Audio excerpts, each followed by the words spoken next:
Okay, my name's Rob Booth. This is a building called T1 at Gwaith Powdwr Nature Reserve, and this is one of the buildings that we've done lots of work on this winter through the Sustainable Management Scheme.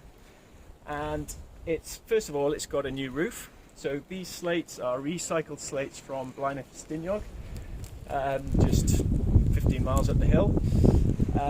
You can see within the roof there are these lead slips. They're specialist, they've been specially designed to allow crevice-dwelling bat species such as pipistrelles to get into the roof and be able to roost under the slates.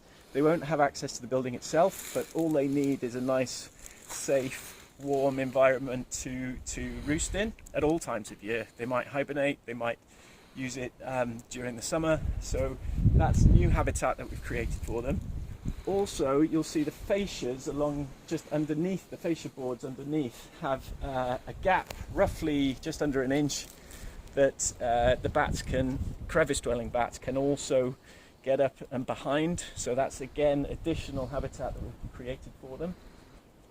And then inside has been adapted hugely particularly for lesser horseshoe bats, but should also be used by brown long-eareds and also hopefully natterers. Another species may come in, we've got our fingers crossed, and we've actually got a webcam in there, so hopefully in the future we can show you some live action of the bats.